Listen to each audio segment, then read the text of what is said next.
ከቁጥር 29 እስከ 35 ያለውን እናያለን። ዳንኤል ምዕራፍ 11 ከቁጥር 29 እስከ 35 ያለውን ዛሬ ጌታ ያግዘናል፣ እሱን እናያለን። ከአዲሱ መደበኛ ትርጉም ነው ማነበው። ዳንኤል 11 ከቁጥር 29 ጀምሬ በጌታ በኢየሱስ ክርስቶስ ስም አነባለሁ። ደግሞ የእግዚአብሔር ቃል ሲነበብ እግዚአብሔር ይናገራል፣ ከሱ አንደበት የወጣ ንግግር ስለሆነ። በተወሰነው ጊዜ ደቡቡን እንደገና ይወራል። በዚህ ጊዜ ግን ውጤቱ ከበፊቱ የተለየ ይሆናል። የኬቲም መርከቦች ይቃወሙታል፣ ልቡም ይሸበራል፣ ወደ ኋላም ይመለሳል። ቁጣውን በተቀደሰው ኪዳን ላይ ያወርዳል፣ ተመልሶም የተቀደሰውን ኪዳን የተውትን ይንከባከባል። የጦር ሰራዊቶቹም ቤተ መቅደሱንና ቅጥሩን ያረክሳሉ፣ የዘውትሩንም መስዋዕት ያስቀራሉ። በዚያም ጥፋትን የሚያመጣውን የጥፋት ርኩሰት ይተክላሉ። ኪዳኑን የሚተላለፉትን በማታለል ያስታል።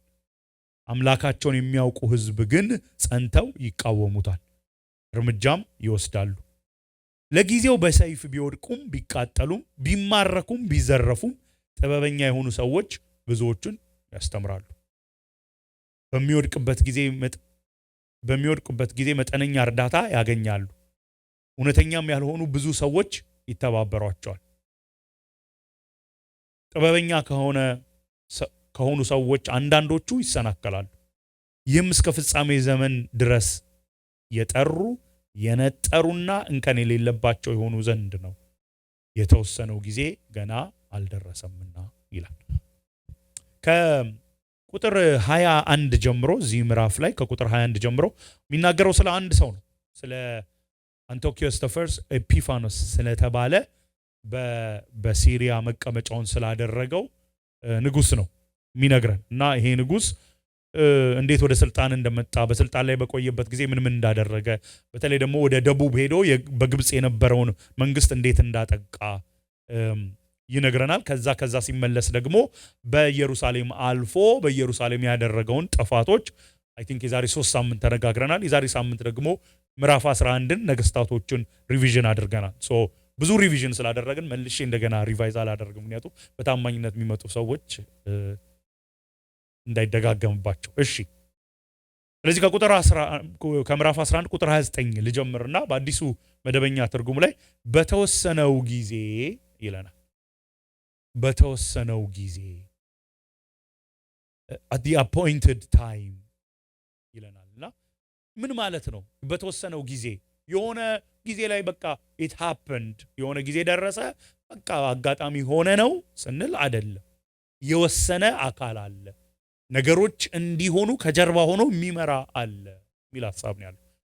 ወሳኙ ማን ነው ስንል በትክክል የዳንኤልን መጽሐፍ ካነበብን ያህዌ the Lord God እግዚአብሔር አምላክ ነው፣ የታሪክ ጌታ ነው፣ ታሪክን ኦርኬስትሬት የሚያደርገው የሚያሽከረክረው እርሱ ነው የሚለውን ሐሳብ ይነግረናል። መቼም የዳንኤልን መጽሐፍ አንብበን ከምንም ነገር በላይ ይዘን የምንሄደው ሐሳብ ይሄንን ነው። እግዚአብሔር አምላክ ሉዓላዊ ነው። ለሰው በማይመስል ሁኔታ ውስጥ ራሱ ነገስታት የበረቱ ያሸነፉ፣ የእግዚአብሔር ሕዝብ የተሸነፈ፣ እግዚአብሔር አምላክ ራሱ የተሸነፈ በመሰለን ጊዜ አልተሸነፈም። እንደውም ከጀርባ ሆኖ ነገሮችን የሚመራ እሱ ነው የሚል ነው ሐሳቡ። ዳንኤል ምዕራፍ 1ን ስትሄዱ ናቡከደነጾር መጣና ከዛ ኋላ ሰዎችን ብቻ ሳይሆን ማርኮ የወሰደው ከቤተ መቅደስም ዕቃዎችን ይዞ ሄደ የሚለውን ሐሳብ አይተናል ከዚህ በፊት። በዛን ጊዜ ለነበሩ ሰዎች ቀጥተኛ ትርጉም አለ። ከቤተ መቅደስ ሄዶ እነዛን ዕቃዎች ሲወስድ ምንድነው ሐሳቡ? የኔ አምላክ የእናንተን አምላክ አሸነፈ ነው። የባቢሎኑ አምላክ የናቡከደነጾር አምላክ የይሁዳን የኢየሩሳሌምን አምላክ አሸነፈ የሚል ነው ሜሴጁ። ግን እንደዛ ነው ወይ ሪሊ ሃፕን ያደረገው ብለን እግዚአብሔርን ቃል ስንመረመር ኖ እንደውም ኢየሩሳሌምን፣ ይሁዳን፣ ኢቨን ቤተ መቅደሱን የሰጠው እግዚአብሔር አምላክ ነው። እግዚአብሔር ያዘዘውን ስላልፈጸሙ እግዚአብሔር ጻድቅ አምላክ ስለሆነ ደግሞ መልሶም ሪስቶር ስለሚያደርጋቸው አሳልፎ የሰጠው እግዚአብሔር ነው። ይህንን ደጋግመን እናያለን የዳንኤል መጽሐፍ ላይ ብዙ ጊዜ ስላነሳንም መልሼ ብዙ ጊዜ አልወስድበትም። ግን በተወሰነውም ጊዜ ሲል ወሳኙ እግዚአብሔር ነው ዲክሪ ያደረገው። በኋላ እኮ የሚሆነው ነገር በጣም ይገርማል። እናነባዋለን። ኦልሬዲ ስናነብም አይታችኋል። በጣም የሚያስፈራ ነው። እንዴት ይሄ ሆነ የሚያስብል እግዚአብሔርማ ትቷቸዋል፣ እግዚአብሔርማ የለም፣ እውነተኛ አምላክ አይደለም የሚያስብል ነው። ግን the author makes it clear no እንደዛ አይነት ኮንክሉዥን ላይ እንዳትሄዱ። በተወሰነው ጊዜ እግዚአብሔር የወሰነው ጊዜ ሲመጣ ምን ተፈጠረ? በተወሰነው ጊዜ ደቡቡን እንደገና ከዚህ በፊት ወሯል። ትዝ ካላችሁ መጥቶ ወሮ እንደውም አሌክዛንድሪያን ሁሉ መቆጣጠር ፈልጎ ነበር። ትዝ ይላችኋል። የዛሬ I think 3 weeks ago ስናወራ ክፉ መካሪዎች መከሩትና የግብፅን ንጉስ ቶሎሚ the 6 ክፉ መካሪዎች መከሩት። ገና ወጣት ነው። በተለይ እንደ ፓፔት የሚጠቀሙት ሁለት ሰዎች ነበሩ። እኛ ሄደን መመለስ አለብን፣ በተለይ ፓለስታይንን መመለስ አለብን ብለው መከሩት። ስለዚህ ስለመከሩት ሊዋጋ ወጣ የደቡቡ ንጉስ ማለት ነው። ግን ኦልሬዲ በውስጡ የነበሩ ሰዎች ራሱ ካዲዎች ስለነበሩ ኢንፎርሜሽኑ ሊክ ተደርጎ ስለነበረ የሰሜኑ ንጉስ አሁን እዚህ ጋር የምናወራው ኤፒፋኒስ ተፈርስ መጥቶ ምን አደረገ ይላል? አሸነፈ ይላል። እስቲ ተመልሰን እንይ ቁጥር 25 ታላቅ ሰራዊት አደራጅቶ ኃይሉንና ብርታቱን በደቡቡ ንጉስ ላይ ያነሳሳል። የደቡብ ንጉስ ቅጥሩን እጅግ ብዙ የሆነ ኃይል ሰራዊት ይዞ ጦርነትን ያውጃል። ነገር ግን ከተዶለተበት ሴራ የተነሳ መቋቋም አይችልም። ከንጉሱ ማዕድ አብረውት ሲበሉ የነበሩት ሊያጠፉት ያሴራሉ፣ ሰራዊቱም ይደመሰሳል፣ ብዙዎቹም በጦርነት ይወድቃሉ። የደቡቡ ንጉስ ምንድነው የሆነው? ሰራዊቱ ተደመሰሰ፣ በጦርነቱ ወደቀ። ይህንን ነው ያደረገው የሰሜኑ ንጉስ። ከዛ በኋላ ከደቡቡ ንጉስ ጋር ደግሞ ይደራደራል። ሙሉ መያዝ ስለፈለገ እስከ አሌክዛንድሪያ ሄደን እንያዝ ብሎ ከቶሎሚ the 6 ጋር ይነጋገራል፣ ይደራደራል። ቶሎሚ the 7 ይባላል አሌክዛንድሪያ ላይ ያለ። ሄዶ ሲወጉት አልቻለም፣ ሊሸነፍ አልቻለም። ስለዚህ ኤፒፋነስ ምን አደረጋል? የተወሰኑ ወታደሮችን አስቀምጦ ተመለሰ። ቶሎሚ the 6 ደግሞ ከቶሎሚ the 7 ጋር ተባበረ ብለን ነበር ያቆም። ተመለሰ ኤፒፋነስ፣ በኢየሩሳሌም አለፈ፣ 80,000 ሰው አስገደለ፣ ቤተ መቅደሱን ዘረፈ። ከዛ እግዚአብሔር የወሰነው ጊዜ ይደርስ ተመልሶ መጣ፣ እንደገና ይወራል። በዚህ ጊዜ ግን ይለናል። እቺ ግን ምንድናት? አፍራሽ ናት። በዚህ ጊዜ ግን ውጤቱ ከበፊቱ የተለየ። የበፊቱ ውጤት ምን ነበር? ደመሰሰ፣ አሸነፈ። አሁን ግን ምን ይሆናል? የተለየ ይሆናል። ታሪክን ሄዳችሁ ስታዩ ይሄ ጊዜ 168 ቢሲ ነው። ከላይ የተነገረው ታሪክ ከተፈጸመ ከዓመት በኋላ ማለት 166 ቢሲ ላይ ይመጣል። ኢየር ሌተር ይመጣል። አሁን ግብፅ እነዛ ሁለቱ ወንድማማቾች ቶሎሚ the 6 እና the 7 ተባብረው እየገዙ ነው። ይመጣል፣ ይወራቸው። ግን በሚወርበት ጊዜ አይሳካለት። ለምን? ቁጥር ቅድም ያነበብነው ክፍል ላይ የሚነግረን የደቡብ ንጉስ ኦልሬዲ ብዙ ሰራዊት ነበረው፣ ብዙ አሰባስቦ ነው ሄዶ የተደመሰሰ። ሰው ይነይር ምን ሀፕን አደረገ? ለየት ያለ ቴክኖሎጂ፣ የጦርነት አድቫንስመንት፣ ለየት ያለ ስልጠና፣ ከበፊቱም የበለጠ ብዙ ወታደር አገኘ በአንድ ዓመት ነው። ስታስቡትም በተለይ በዛ ዘመን በአንድ ዓመት ምን ያህል መሻሻል ሊኖር ይችላል? የኪቲም መርከቦች ናቸው አሁን እዚህ ጋር ልዩነት የሚያመጡት። 30 የኪቲም መርከቦች ይቃወሙታል። አሁን እዚች ጋር የኪቲም መርከቦች የሚባሉ ናቸው ልዩነት ያመጡት። ምንድነው ኪቲም ስትሉ አዲሱ መደበኛ ትርጉም ላይ ከታች ምልክት አድርጎ የምዕራብ ባህር ዳርቻ ሀገሮች ማለት ነው ብሎ ይጽፍልናል። ሄዳችሁ ደግሞ ይሄን ነገር አስፍታችሁ ስታዩ የቆጵሮስ ጥንታዊ ስም ነው። ሳይፕረስ የምትባለው ጥንታዊ ስም ነው። በተለይ በዛ ዘመን በሜዲትራኒያን ሲ በሜዲትራኒያን ባህር አጠገብ የነበሩ በምዕራብ አካባቢ የነበሩ ሀገሮች በግሩፕ ኪቲም የሚል ስም ይሰጣል። ስለዚህ በተለይ ሳይፕረስን አሁን ቆጵሮስ ሳይፕረስ የምንለውን አካባቢ የሚያመለክት ነው። በጣም ስፔሲፊክ እንሁን ካለን በተለይ በዚህ ክፍል ላይ ሮምን ነው የሚያመለክተው። በኋላ ሊመጣ ያለውን የሮምን መንግስት ነው የሚያመለክተው። ባጭሩ ምንድነው? ሮም ይቃወመዋል። ኤፒፋነስ አንቶኪዮስ the first ኤፒፋነስ ትዝ ካላችሁ አንቶኪዮስ the third the great የሚባል ንጉስ ነበር የዚህ ንጉስ አባት እና እሱም በፊት ያሸነፉት ሮሞች ናቸው አይደል ታው ወደዚያ አትጠጋ እየተባለ በትቢት ሄደ አይደል እንደዛ ተባብለናል ነበር ከዛ አሸነፉት እንደውም አሳደዱት ጭራሽ ምን አደረጉ ውሉሉ ገቡ አይደል 20 ሰው እንደውም ሆስቴጅ አርገው ይዙበታል በየአመቱ ግብር እንዲከፍል ያደርጉታል እሱም ከሞተ በኋላ ወደ ልጆቹ የተላለፈ ነው አሁንም ደግሞ በልጁ ላይ ችግር የሚፈጥረው ሮም በዚህ ሰዓት በጣም እየተደራጀች ነው የመጣችው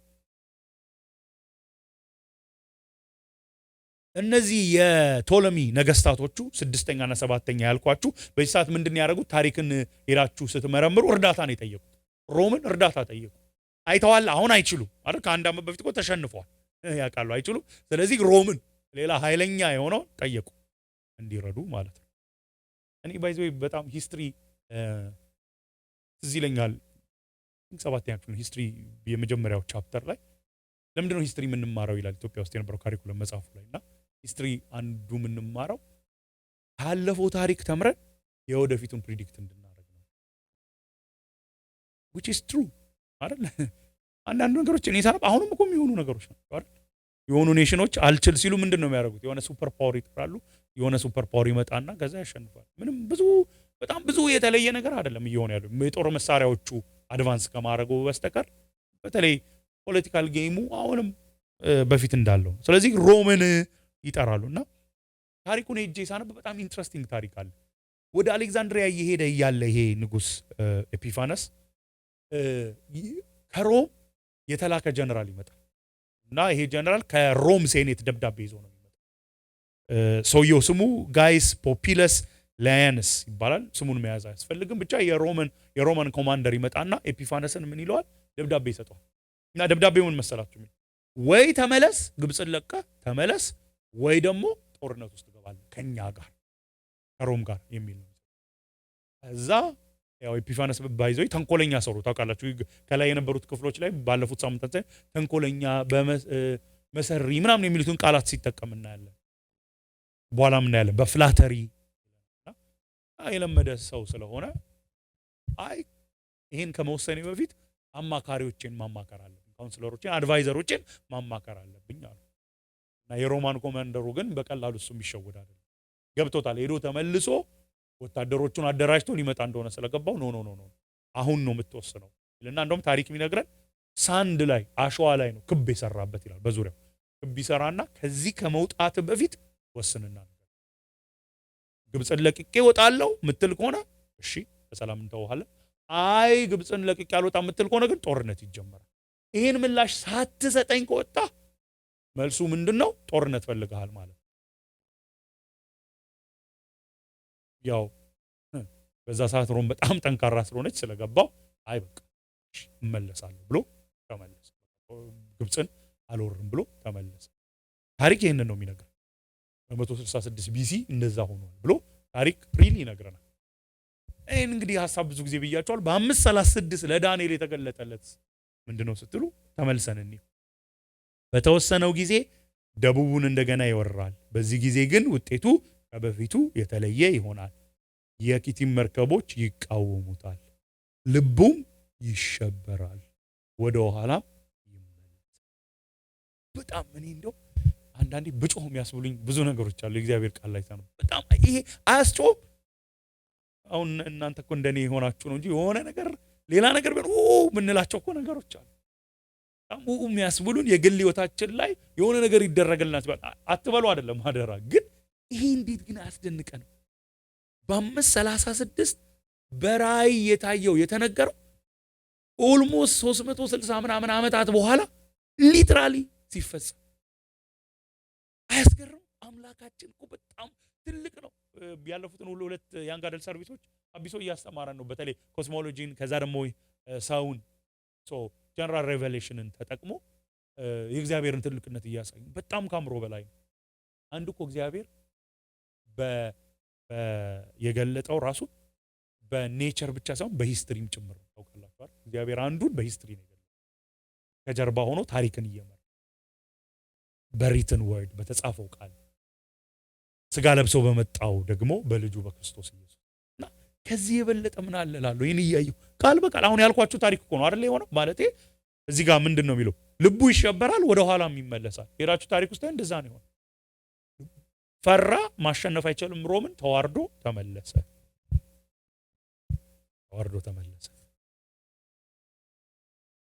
ግን ውርደቱ ያመጣው ዕዳ፣ ውርደቱ የወለደዋል ቁጣን ወለደ። በዚህ ጉዳይ ላይ ሳስብበት ነበር ዛሬ። ሂዩሚሌትድ ስንሆን አይ ቲንክ ሁለት ኦፕሽን ያለን ብዬ አስብ። ኢምባረስመንት ሲመጣ ሁለት ኦፕሽን ያለን። አንደኛው በትህትና ምላሽ መስጠት፣ በቃ ልካችንን አውቀን ለካ እኔ እንዳሰብኩት አይደለሁም፣ እንዳሰብኩት ጀግና አይደለሁም፣ ለካ እንዳሰብኩት ሁሉም የምችል ሰው አይደለሁም፣ ለካ እንዳሰብኩት ጻድቅ አይደለሁም። አንዳንድ ሰዎች አጋጥሟቸው አያውቅም?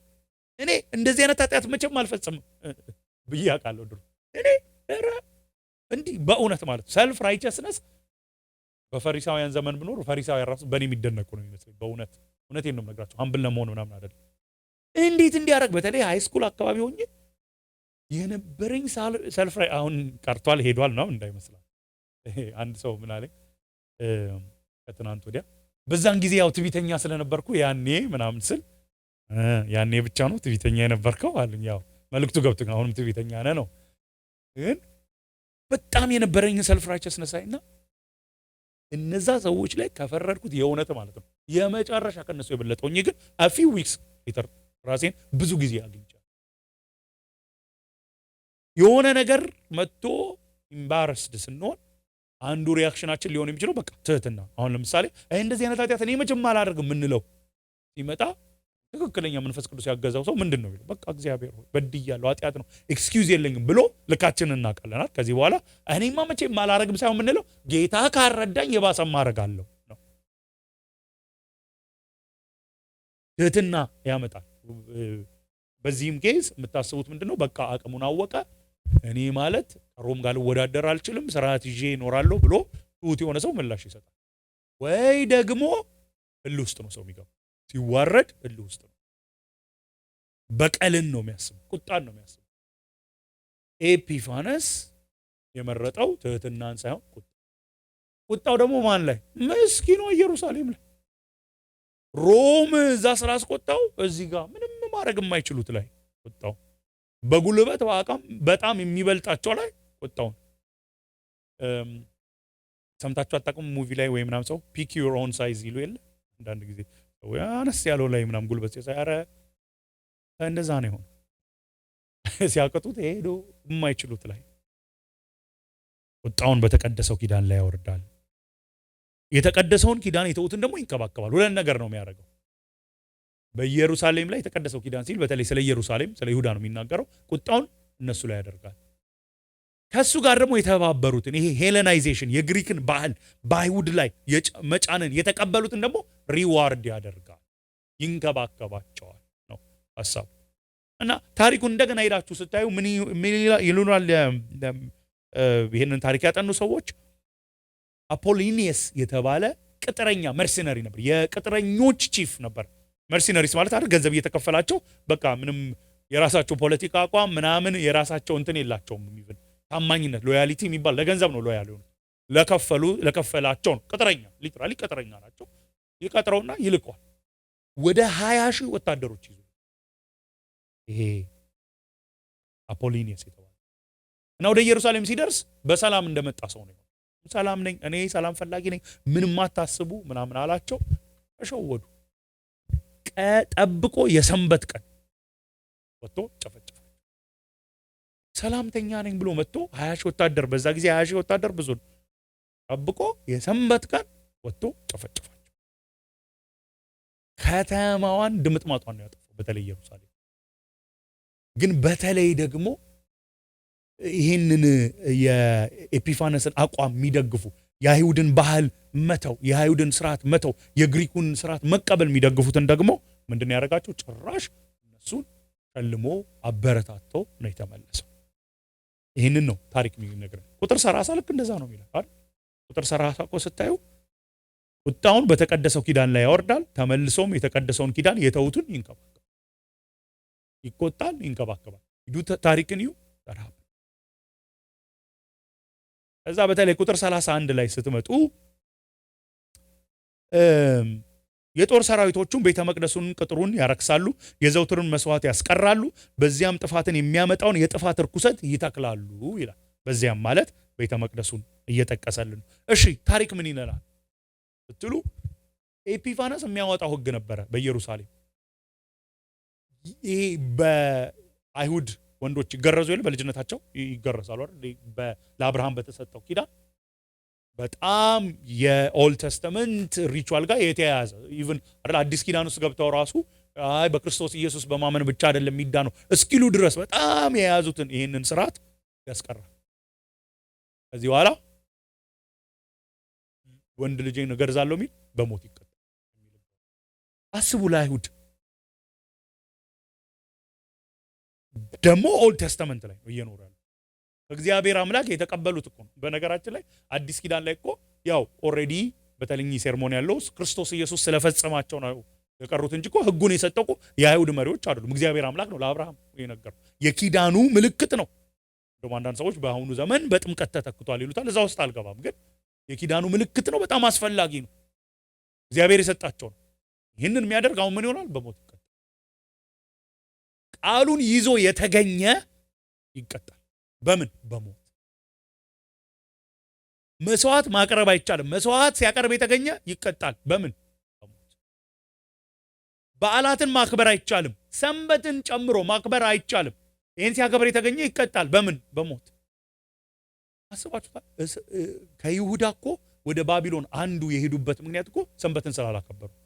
በሰንበት ጊዜ ምድሪቱን ራሱ አሳርፉ ተብለው አይደል? በየሰባተኛው ዓመት አሳርፉ ተብለው አያሳርፉም ነው። እነዚህን ሁሉ የሚያደርግ ሰው ምን ይሆናል ይላል? በሞት ይቀጣል። እንደው በዛ ቦታ ኢምፔሪያል ወርሺፕ ኢምፔሪያል ካልት ደግሞ ተተከለ። ነገስታትን ማምለክ። ባለፈው ስሙንም ትርጉም ነግሬያቸዋለሁ። ኤጲፋነስ ማለት ኤፒፋኒ ምን መገለጥ ከሚል ጋር ነው እና የሆነ መለኮት ተገልጦ አይነት ነገር ነው ራሱን የሚያቀርበው። ወይም መለኮት በምድር ላይ ተወክሎ ነኝ ነው ራሱን ብሎ የሚያምነው። እነዚህ ነገሮች ሁሉ አስቀር። እንደውም ቤተ መቅደሱና ቅጥሩን ያረክሳሉ፣ መስዋዕትን ያስቀራሉ። የዘውትር ኮንቲኒየስሊ የሚቀርበው መስዋዕት ያስቀራሉ። የጥፋት ርኩሰትን ይተክላሉ። እስቲ ታሪክ እንዲህ ምን ሆነ? ዲሴምበር 15 167 ቢሲ ላይ ዲሴምበር 15 167 ቢሲ ላይ በቤተ መቅደስ ውስጥ ስታቹ ሐውልት አቆሙ። ዜውስ ኦሊምፒያስ ለተባለ አምላክ ምልክት አድርገው ጣዖት አቆሙ። ቤተ መቅደስ ውስጥ ሆኖ ብላችሁ ቤተ መቅደስ ውስጥ ያው በርንት ኦፈሪንግ የሚቀርብበት ጠዋትና ማታ የሚቃጠለው መስዋዕት የሚቀርብበት ቦታ አቆሙ። ሐውልቱን አቆሙ። መሰዊያ አቆሙ። ከ10 ቀን በኋላ ዲሴምበር 25 167 ቢሲ ላይ ደግሞ አሳማ ሰው እያወራን ያለነው ኦልድ ቴስተመንት ቤተ መቅደስ ውስጥ የሚቃጠል መስዋዕት የሚቀርብበት ላይ እዛ ስፍራ ጣዖታቸውን አቁመው አሳማ ሰው እንትን ያደርገ የእውነት ኢሞሽናል ያደርገ። ምክንያቱም መረዳት ያለብን ቤተ መቅደሱ እኮ የእግዚአብሔር መገኘት ሲምቦል ነው። አሁን ራሳችን ስናነብ አዲስ ኪዳን ላይ እንዳለ ሰው አድርገን ከማንበባችን በፊት በዛ ሰዓት ላይ then and there አይደል መጀመሪያ ማየት ያለብን በዛ ሰዓት ምንድን ነው ቤተ መቅደሱ የእግዚአብሔር መገኛ ምልክት፣ ለእግዚአብሔር አምልኮ የሚቀርብበት ስፍራ። እዛ ስፍራ ጣዖት አምጥተው ተከሉ። ለሱ ደግሞ መስዋዕት አቀረቡ። መስዋዕቱ ደግሞ አሳማ።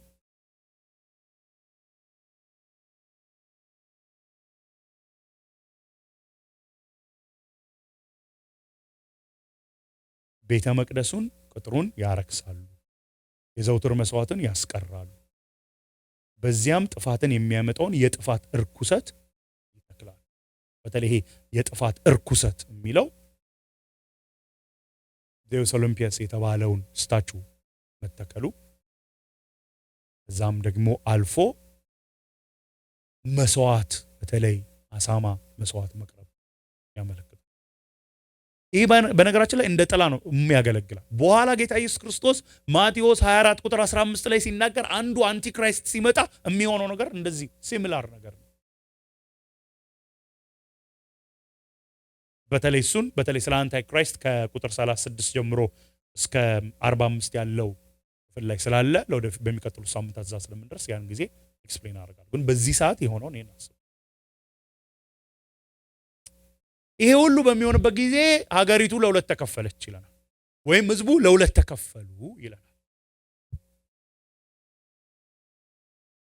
ኪዳኑን በመተላለፍ በመታለል የሚስቱ አንድ፣ ሁለተኛ ደግሞ አምላካቸውን የሚያውቁ ለሁለት ተከፈሉ። ስደት በመጣበት ጊዜ፣ ክደት በመጣበት ጊዜ፣ መከራ በመጣበት ጊዜ ኢየሩሳሌም የእግዚአብሔር ህዝብ ተብሎ የተጠራው ለሁለት ተከፈለ። መጀመሪያው ኪዳኑ የሚተላለፉ ነው፣ የሚታለሉ ናቸው፣ በፍላተሪ የሚታለሉ ናቸው፣ በማይረባ ንግግር የሚታለሉ ናቸው፣ ከዛ የተነሳ የሚስቱ ናቸው። እነዚህ እነማን ናቸው ስንል በተለይ ቅድም ያልኳቸው ሄለናይዜሽን፣ የአይሁድን ባህል ሽሮ፣ የአይሁድን ስርዓት ሽሮ፣ እግዚአብሔር የሰጣቸውንም ህግ ሽሮ፣ የግሪክን ባህል የግሪክን አምልኮ የሚቀበሉ የሚደግፉ፣ ኪዳኑን በሄለናይዜሽን የተኩ፣ እግዚአብሔር የሰጠውን ህግ ኤፒፋነስ በሰጠው ህግ የተኩ። እንደውም ፍላተሪ የሚለውን አንድ ቦታ ላይ ቃሉን ሲተረጉሙ ሳይ በጣም የገረመኝ polluted by smooth words እና ስለ ፍላተሪ ቆም ብዬ እንዳስብ አረገ። ታውቃላችሁ ፍላተር ማድረግ አይ ቲንክ እዚህ ላይ ማታለል የሚለውን ቃል ነው የሚጠቀመው አማርኛ ኃጢአት እንደሆነ በጣም እግዚአብሔር ከሚጠየፋቸው ነገሮች መካከል ነው። አንድ ቦታ ሳነብ በጣም የገረመኝ እንደውም ለዚህ ዝግጅት ሳይሆን ሌላ ጊዜ ፍላተሪ ማለት ከሐሜት ጋር ያወዳድረውና ሐሜት ማለት ሰውየው ባለበት የማንናገረው ሰውየው በሌለበት የምንናገረው አይደል? ሐሜት ማለት ማማት እኮ ማለት አሁን ያሬዶን ባማ ማለት ያሬዶ ቢመጣ እንዲሰማ ማልፈልገውን ነገር ለቴዲ እጅ ሲናገር ነው። ቴዲ የጌታ ያባርከው ቴዲ ሲመጣ ማን ነው ያሬዶ ሲመጣ ትነግረኛለህ አቁም ነው የሚለው። ሐሜት ግን እንደዛ ነው አይደል? ያ ሰው እንዳይሰማን ከጀርባ ሆነን የምናወራው ነገር ቢሰማ ቢመጣ ብለን ምንተው ፖዚቲቭ ነገርም ስላልሆነ ማለት ሐሜት። የሱ ተቃራኒ ደግሞ ፍላተሪ ከጀርባው ማንላት በፊቱ ግን ብቻ ልንል ምንችል ምን ማለት ነው? ዋው አንተ እኮ በቃ አሁን ስትሰብክ እኮ ብትሉኝ እኔ በሌለውብህ አረ የቤት ስብከት ብትሉት ከሆነ ማለት ፍላተሪ ከጀርባው ማንላት በሰውየው ፊት ብቻ ምንላት ግን ውሸት ስለሆነች ማለት እግዚአብሔር በጣም ይጠየፋል። በጣም ባይዘው ፍላተሪ ትልቅ ኃጢአት ነው ማለት ሐሜትን ኦብቪየስሊ መናገር አያስፈልግም ትልቅ ኃጢአት። ጂን ፍላተሪን ግን አንርሳት እኩል እሷም ኃጢአት እና polluted by smooth word ሰዎችን ፖሊዩት እያደረግን ነው ማለት ነው። ማናችንም ሰዎችን ኮራፕት ፖሊዩት ማድረግ አንፈልግ። ኤጲፋነስ ያታለላቸው ኪዳኑን እንዲቀይሩ ያደረጋቸው አንዱ ማህበረሰብ ማጆሪቲ። ሁለተኛው ግን ምን ይለናል? ቁጥር 32 ላይ ኪዳኑን የሚተላለፉትን በማታለል ያስታል አንድ ግሩፕ። እንደውም አዲሱ መደበኛ ትርጉም ላይ ድርብ ሰረዘ ያደረገውና አምላካቸውን የሚያውቁ ህዝብ ግን የነዛ ተቃራኒ ጸንተው ይቃወሙታል፣ እርምጃም ይወስዳል። አምላካቸውን የሚያውቁ ኢትስ ቬሪ ኢንትረስቲንግ የሚጠቀመው ቃል ራሱ ኪዳኑን የሚተላለፉ ነው ያላቸው። እነዚህን ኪዳኑን የሚከተሉ አይደለም ያላቸው። ምንድን ነው ያላቸው? አምላካቸውን የሚያውቁ። አያችሁ፣ ከልብ ባልሆነ መንገድ ነገሮችን በውጪ ማድረግ እኮ ይቻላል። ፈሪሳውያን እኮ ብዙውን ነገር ያደርጉት ነበረ በውጪ። እነዚህ ግን በስደት ጊዜ የነበሩ ሰዎችን ምን ይላቸዋል? አምላካቸውን የሚያውቁ። ከእውነተኛው አምላክ ጋር እውነተኛ የሆነ ግንኙነት ያላቸው የሚያውቁ ማለት ስለሱ ያለውን ዶክትሪን በአእምሯቸው የተረዱ ብቻ ማለት አይደለም። ባይ ዘ ዌይ እሱ በጣም ኢምፖርታንት ነው። ይሄ ነገር ከዚህ በፊትም ብያለሁ፣ ለወደፊትም እላለሁ። አሁን አንዳንዴ ሰዎች በጣም ጥግ ይዙና በጣም ይሳሳት። ዶክትሪን ምን ያደርጋል? ላስተምሮ ምን ያደርጋል? ትምህርት ምን ያደርጋል? ኧረ በጣም ያደርጋል። ከዛ ነው የምንጀምረው አይደል? መዳን በክርስቶስ ኢየሱስ በማመን ነው የሚለው ትምህርት አያስፈልግም? እኮ ዶክትሪን እኮ እንደውም ትንሽ ላቲን ላድርገው፣ ሶቴሪዮሎጂ እኮ የደህንነት ትምህርት እኮ ያስፈልጋል። ኧረ ምን ትምህርት ምንም አያደርግም ስትሉ መዳን በክርስቶስ ኢየሱስ በማመን ብቻ ነው የሚለውን እየተውን ነው። ደግሞ እግዚአብሔር አምላክ በባህሪው አንድ አምላክ ነው፣ ግን 3% ነው ብሉ ዶክትሪን ኦፍ ትሪኒቲ አስተምሮማ ያስፈልጋል፣ ምንም ጥያቄ የለም። ዶክትሪንማ ያስፈልጋል፣ ምንም ጥያቄ የለም። ምንም ጥያቄ የለም። ግን ቢብሊካል ተርም ኦፍ ማወቅ ግን ከዚህ ያልፋል። ሪል ኢንቲመሲን ያሳያል። እውነተኛ የሆነ ግንኙነትን ያሳያል። አሁን እኮ አንድ ሰው በተለይ መጽሐፍ ቅዱስ የሚጠቀመው ልጠቀምና ባልና ሚስት መተዋወቅን እኮ ሲል ባልየው ስሟን አያውቅም ማለት አይደለም አይደል? ኧረ ስሟ ምን ያደርጋል ይላል።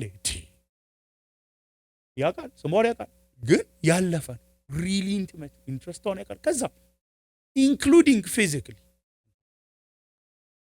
አምላካቸውን የሚያውቁ ሲል ኦልድ ቴስተመንትን ሕጉን የሚያውቁ ብቻ ማለት አይደለም። ኦፍ ኮርስ እሱን ማወቅ ያስፈልጋል።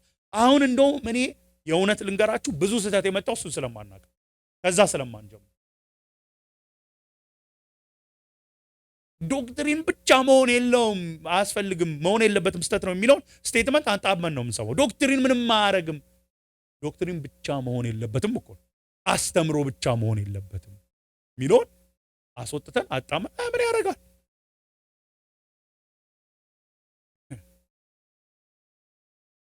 ወደ ምን እንደሚመጣ ልንገራችሁ። ይሄ ምን ያደርጋል? ምን ያደርጋል? ይሄ ይዘጋል፣ ታች ይቀመጣል። ምኑንም ነገር በትክክል መመርመር በስሜታችን ነው የምንመረምረው። ከመቼ ጀምሮ ነው ስሜታችንን እኛ የምናምነው እንዴ? ከመቼ ጀምሮ ነው የኛን ወርልድ ቪው ምናምነው እንዴ? ኮራፕትድ የሆነው ኮንሸሳችንን ከመቼ ጀምሮ ነው እኛ ምናምነው? ጳውሎስ እኮ ህሊና እናንተ አይደላችሁ ምዳኙኝልና ህሊናዬ ይመሰክርልኛል ንጹህ እንደሆንኩ ይላል። በጣም ይገርመኝ። ግን ሚዳኘኝ ህሊናዬም አይደለም ይላል። አንድ ቀን ጌታ ሲመጣ ነው ሚዳኘኝ። ሎንግ አፕሊኬሽን ሳመጣው አያችሁ፣ ኢቭን የኛ ህሊና አይደለም ስታንዳርዳችን። ዱ ዩ ኖ ከኛ ቀደሙት ሰዎች ያረጉትም አይደለም ስታንዳርዳችን። መማር በጣም ጥሩ ነው። የቸርችን ትራዲሽን ማጥናት በጣም አስፈላጊ ነው። ግን መመሪያችን ግን እሱ አይደለም። ኢት ኢዝ ስክሪፕቸር እግዚአብሔር ከዛ ይጀምራል። ግን ዶክትሪን ላይ ብቻ ግን አያበቃ። ዶክትሪን ላይ ብቻ አያበቃ።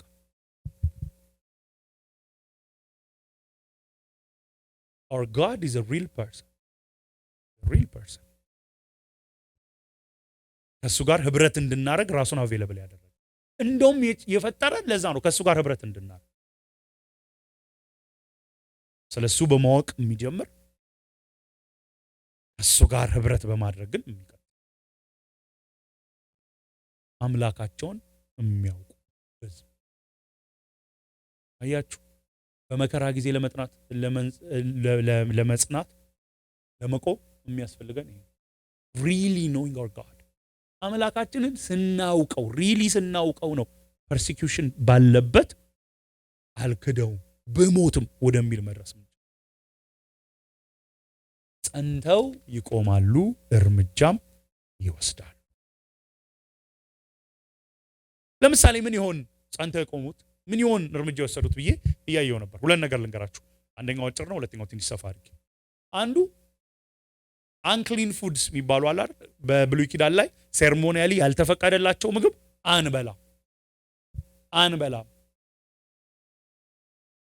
ማን ትዝ አላችሁ?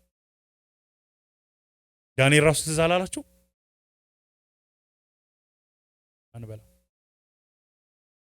ዳንኤል ይህንን አድርጎታል። ከብዙ ዓመታት በኋላ ሴንቸሪስ ሌተር ደግሞ እንደሚሆን ይናገራል። ሜቢ ይህንን መጽሐፍም አንዱም ስላነበቡ ይሆናል ድፍረት ያገኙ። አንበላ ሞትን መረጡ። ይህን አናደርግም ስለው የሞቱ ሰዎች አንዳንዴ ቦልድ ሉናል ወገኖቼ። ክርስትና እኮ እስከ ሞት ያስከፍላል። እኛ እኮ አሁን ዋጋ ካስከፈለን ጌታ ትቶናል ነው። በኋላ አፕሊኬሽን ላይ ይመጣል። ዓርብ ዕለት ዲሳይፕልሺፕ ሳስተምራቸው በጣም ያስደነገጠኝ ክፍል ስላለ ራሴን ፈትኜ ማለት ነው። እንዴት ጌታ ሆይ እምለውን ነገር ጌታ እንደውም ይሄ ሲደርስባችሁ ደስ ይበላችሁ ያለውን ነገር ትቶኛል የሚያስብለኝ ኧረ እንደውም ይሄ በፊት የነበሩት ነቢያት ላይ የሚደር እንደውም እንደ ነቢያቱ ሆንክ እያለኝ ወገኖች፣ ክርስትና እስከ ሞት ድረስ ነው የሚያስከፍል። አሁን የያዝነው ክርስትና ካላበላኝ፣ ካላጠጣኝ፣ ትዳር ካልሰጠኝ፣ ልጅ ካልሰጠኝ ይሄ ክርስትና አያስፈልግም የምንለው ክርስትና ነው። እሱ ክርስትና ሳይሆን አጭር ቋንቋ ልንገራችሁ፣ የጣዖት አምልኮ ነው የያዝነው። መብላት፣ መጠጣት፣ ማግባት፣ መውለድ እያመለክን ነው።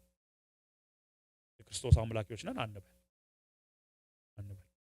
አንዱ ጸንተው ቆሙ እርምጃ ወሰዱ ሲል በተለይ ጸንተው ቆሙ ሲባል አልበላም ያሉት አንድ ምሳሌ።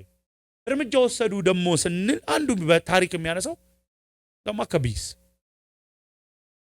ይሄ ማካቢያን ሪቮልት በተለይ ከ167 ቢሲ ይሄ ታሪክ ቅድም የነገርኳችሁ ከሆነበት ጊዜ ጀምሮ በተለይ እስከ 164 ነው። ከዛም ትንሽ ግን ቆይቷል። የቆየ ተቃውሞ እና ማታቲያስ የሚባል ካህን ያስጀመረው እንቅስቃሴ ነው። ብዙ ይሄንን ከፓስተር ይሉጋም ስላየ ነው ቶሎ ብዬ አልፋለሁ። 5 ልጆች ነበሩት። ከዛ ውስጥ በተለይ 3ቱ ጆናታን፣ ሳይመን እና 3ኛው ልጁ ጁዳስ በጣም በዚህ ሪቮልት በዚህ ተቃውሞ ውስጥ ተሳትፈዋል። በ164 ቢሲ እንደውም ጭራሽ ይሄን የሶሪያ መንግስት በኢየሩሳሌም ላይ የነበረውን ጫና እንዲያስወግዱ ምክንያት ሆነ። እንደውም ዘካርያስ ምዕራፍ 9 ከቁጥር 13 እስከ 17 ምጽፉ መያዝ ትችላላችሁ። ዘካርያስ 9 ከ13 እስከ 17 ላይ ይሄ ክፍል ሳይሆን አይቀርም በትንቢት የተነገረው ዘካርያስ የተናገረው ይላል። ምክንያቱም ዘካርያስም ሲጽፍ ይሄ ከመሆኑ ቢያንስ 167 ምናምን ዓመታት በፊት ስለተናገረ ምንድነው ያደረጉት? በሶሪያ መንግስት ላይ ኢየሩሳሌም ላይ በነገሱት ላይ ተቃውሞ ነው ያነሱ። ማታቲያስ የሚባለው ፕሪስት አስነሳ፣ ልጆቹ ቀጠሉ። እንደውም በተለይ ጁዳስ የተባለው ይሄማ እንደ መዶሻ ነው ተባለና ማካቢየስ የሚል ቃል ማለት ነው በሂብሩ። ይሄማ ሐመር ነው፣ ይሄማ መዶሻ ነው ተብሎ ነው ማካቢያን ሪቮልት የሚባለው። ለዛ ነው ምንድነው ያደረጉት? በዲሴምበር 14 164 ዲሴምበር 14 164 ቢሲ ከ3 ዓመት በኋላ ኦልሞስት ኤግዛክትሊ ቱ ዘ ዴይ አይደል? ዲሴምበር 15 እና 25 አይደል ያልኳችሁ? እዛ ጣዖት አቆመው ሰው ያልኳችሁ አሳማ ከ3 ዓመት በኋላ ቴምፕሉን አጸዱ፣ ሪዴዲኬት አደረጉ። ያ በዓል አሁንም ይከበራል። ታውቃላችሁ የበዓሉን ስም? አይ ብትገምቱ ታውቁታላችሁ። እዚህ ሀገርም ይከበራል። ሃኑካ ማለት እሱ ነው። ቤተ መቅደሱን የጣዖቱን አውጥተው ጥለው የአሳማ አምልኮ አስቁመው እንደገና ለእግዚአብሔር ሪዴዲኬት ያደረጉ። ዴዲኬሽን ማለት ነው ቀጥታ ትርጉም። በዛው ወቅት ግን የሆነውን ነገር የተወሰነ ይነግረናል። ቁጥር 33 እስከ 35 እሱን አይተን ወደ አፕሊኬሽን ይላሉ። ብዙ ስለተናገርኩበት ቶሎ ሊሄድ ይችላል። ለጊዜው ይላል። በቀደመው ትርጉም ላይ ቲንክ ለብዙ ጊዜ ነው የሚለው። ዶንት ቲንክ አፕሮፕሪየት ትርጉም አይመስለኝም። እንግሊዘኛው ላይ ለምሳሌ ESV ፎር ሳም ዴይስ ታሪክንም ስንመረምር እንደዛ ነው። ለአጭር ጊዜ ለጊዜው ለአጭር ጊዜ በሰይፍ ቢወድቁም ቢቃጠሉም ቢማረኩም ቢዘረፉም ይላል። ምን ቀረላቸው ታዲያ? እንትን ቢሉም ሲል የምትጠብቁት ነገር አለ አይደል? ነገር ግን የምትጠብቃላችሁ እንዴ? ምን ቀረላቸው? በሰይፍ ከወደቁ ከተቃጠሉ፣ አንዳንዶቹ ከተማረኩ ስሌቭስ ከሆኑ፣ አንዳንዶቹ ከተዘረፉ ምን ቀረላቸው? ጥበበኛ የሆኑ ሰዎች ብዙዎችን ያስተምራሉ።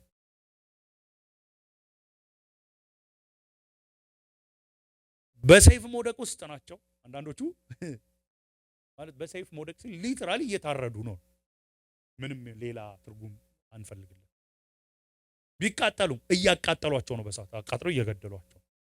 ቢማረኩም ባሪያ እያረጓቸው ነው ወስደው። ቢዘረፉም ንብረታቸውን ፕላንደር እያደረጉ ነው።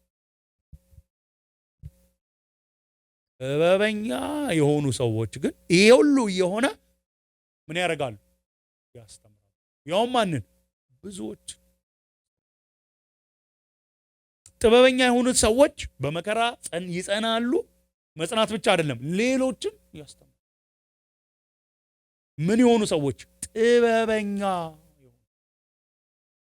እግዚአብሔር ቃል ክሊርሊ የሚነግረን ደግሞ ጥበብ የሚጀምረው በምንድን ነው? እግዚአብሔርን በመፍራት። እነዚህ ሰዎች ከሰይፍ ይልቅ ማንን ነው የሚፈሩት?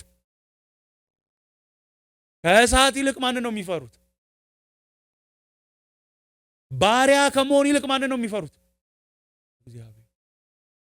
ንብረታቸው ከመወረስና ከእግዚአብሔር ማንን ይፈራሉ?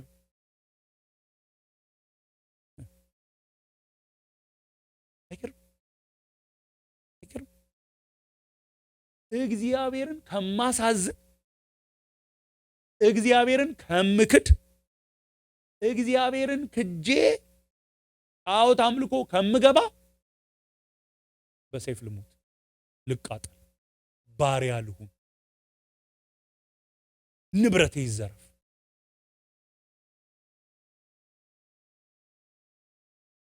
እኛ ቀድሞ የመጡት ሰዎች፣ እኛ ቀድሞ የመጡት የእግዚአብሔር ሕዝብ not only in the New Testament, in the Old Testament, በዚህ ኮንቪክሽን ነው። በእኔ ዘመን ላይ መጥቼ ራሴን ስመለከት ወደ ሌላው ሊድ እግዚአብሔርን ከማሳዝንና ምቾት ከማጣ እግዚአብሔርን ላ my comfort, my pleasure, my success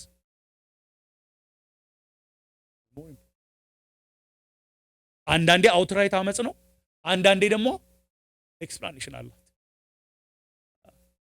ባሳማኝ ሁኔታ። እኔ እኮ ብዬ እናንተ ጋር ለምጣለሁ በራሴ ላቅርብ፣ እውነትም ስለሆነ የእውነት እንትን ለመሆንም አይደለም፣ እናንተን ፈርቻችሁ አይደለም፣ ግን የእውነት I would rather displease the Lord than lose comfort.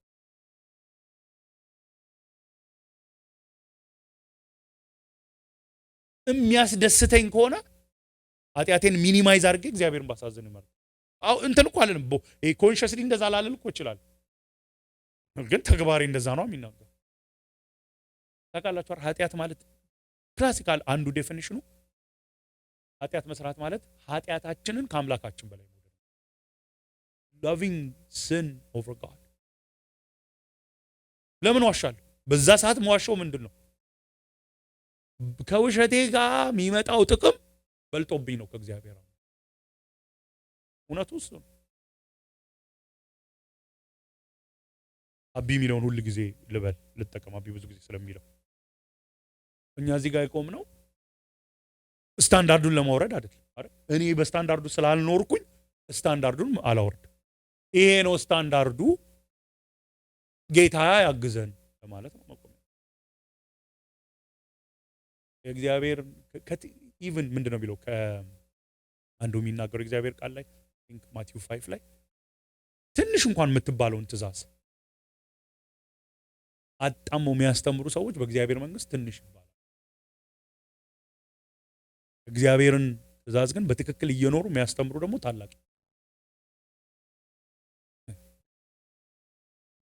ጥበበኛ የሆኑ ሰዎች እግዚአብሔርን የሚፈሩ ለምንድን ነው የሚፈሩት? ያውቁታል። መፍራት ባይዘው ያጠፋኛል ክፉ ነው የሚል አይደለም።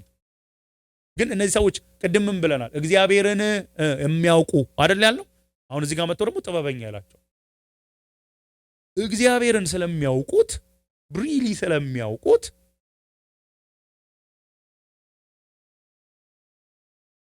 ይወዱታል፣ ያከብሩታል፣ ይፈሩታል። ስለዚህ መከራ፣ ስደት፣ ሞት፣ ጠላት ቢመጣ እግዚአብሔር ነው። ይሄን ነገር በተደጋጋሚ ብያለሁ። ጌታ ከረዳኝ ለወደፊት እላለሁ።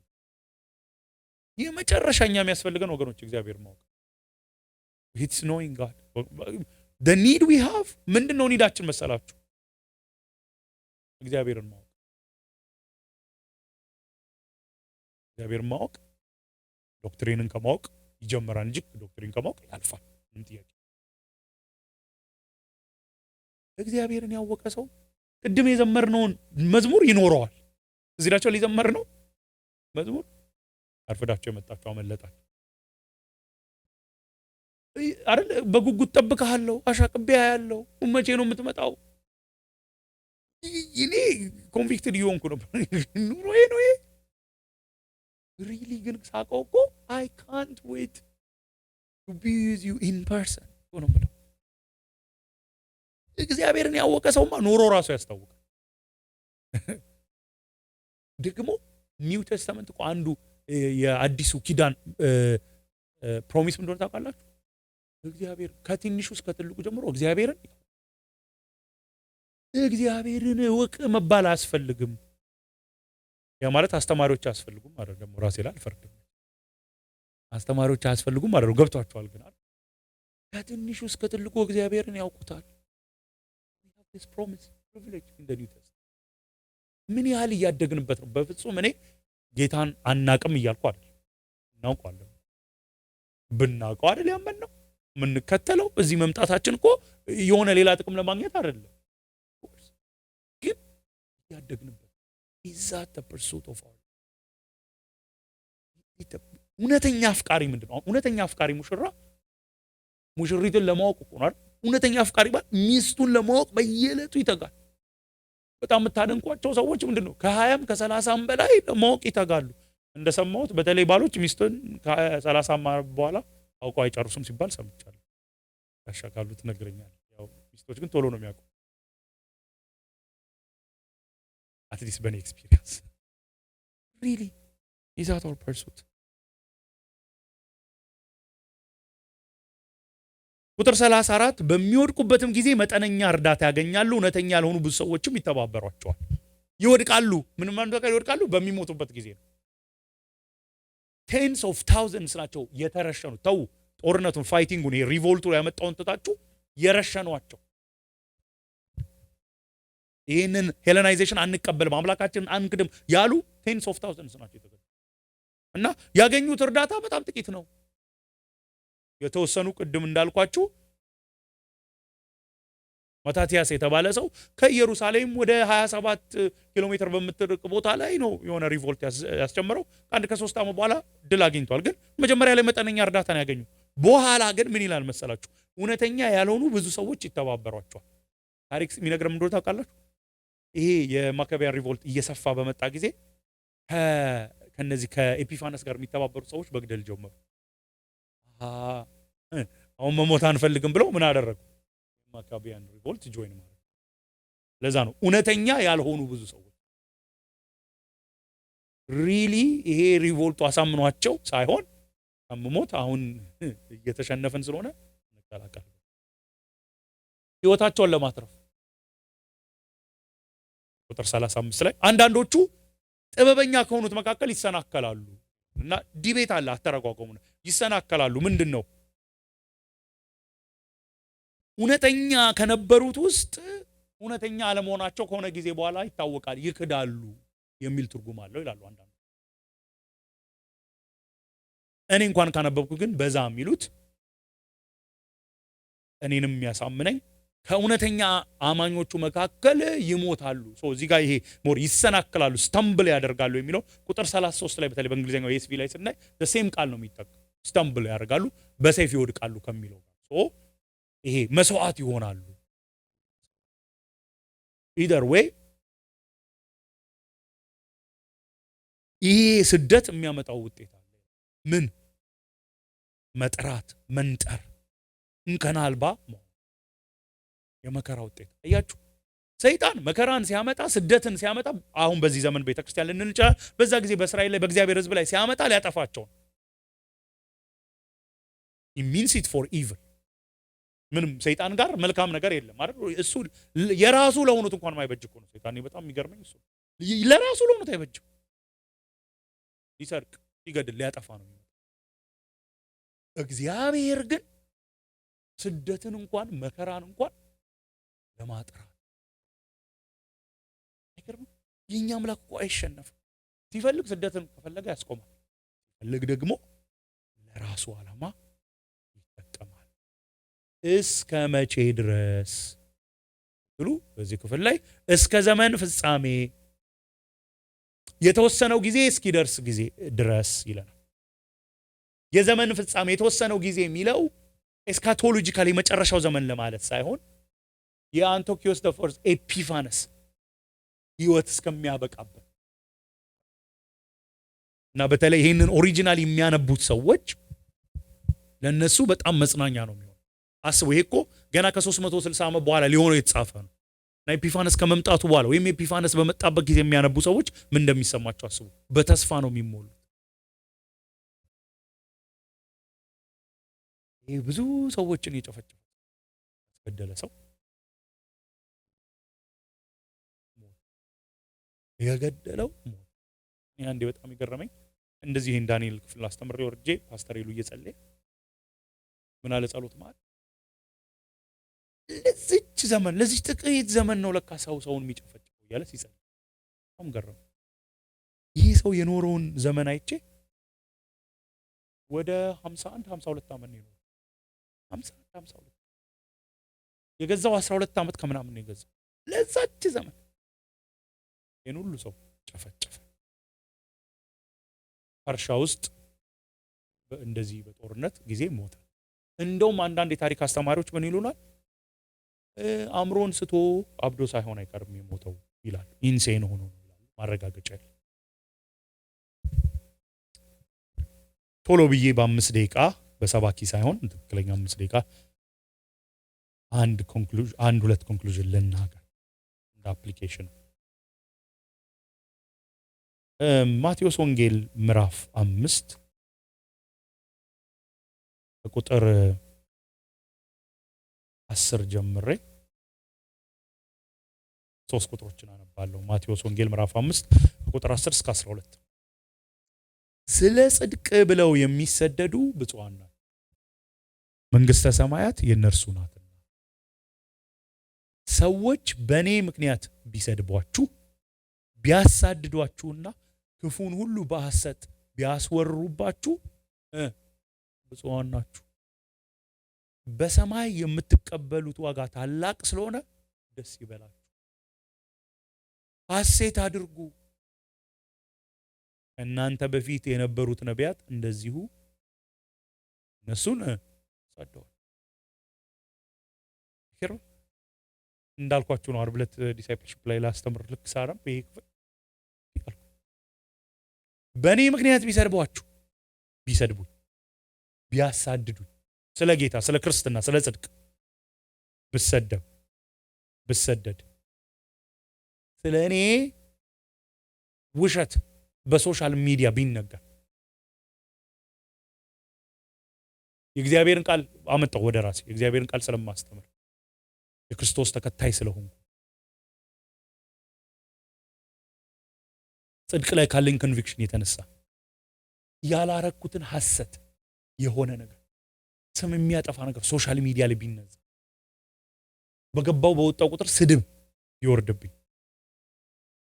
ስደት ቢመጣብኝ የእውነት ምን እንደምልንገራችሁ ለምን ተው ጌታ ሆይ እኔ ላንተ ብዬ አይደል አንተን ብዬ በተቀደስኩ ባገለገልኩ ለጽድቅ በቆምኩ ለምን ተውከኝ?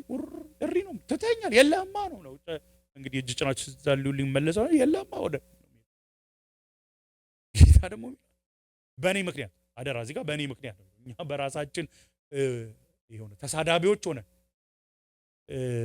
ያመጣነውን ጣጣ አይደለም ወይም ከራሳችን እንትን ያመጣነውን ጣጣ አይደለም ጽድቅ የተነሳ ስለ ክርስቶስ ብለን እነዚህ ነገሮች ሲደርስባችሁ ብፁዓን blessed are you። በተለይ እዚህ ጋር ብሌስድነስ ይሄ ከሁኔታ ጋር ያልተያዘ እርካታ ደስታ አይገርም?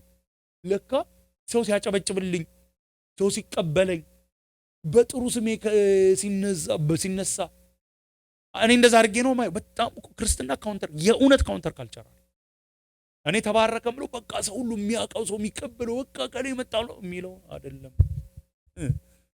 ስለ ክርስቶስ ሲባል ሁሉ ዋጋ የሚከፍል ሰው ብፁዕ ነው። እና ምን አድርጉ? ደስ ይበላችሁ። ጭራሽ ደስ ይበላችሁ፣ እንደውም ተደሰቱ። እሺ ብፁዕ ነኝ ብሎ መቀበላን ጭራሽ ተደሰቱ፣ ሐሴት አድርጉ። እንደውም እንደገና ይደግመዋል፣ ኤምፋሳይዝ ያደርገዋል። ለምን? ዋጋ አለ። የት?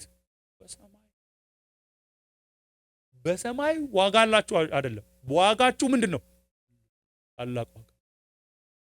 ወገኖቼ ስለ ጽድቅ ብለን ስለ ወንጌል ብለን የምንከፍለው ዋጋ፣ ምድር ላይ የምንከፍለው ዋጋ፣ የሚደርስብን ስድብ፣ ስደት፣ ሉዝ የምናረጋቸው ነገሮች ምንሸለምበት። ጉቦ አልሰጥም ብላችሁ ቢዝነስ ሲያመልጣችሁ፣ አልዋሽም ብላችሁ ፕሮሞሽን ሲያመልጣችሁ፣ ስራ መቀጠር ሲያመልጣችሁ ሞኝ ሆናችሁ አይደል? ለጽድቅ ብላችሁ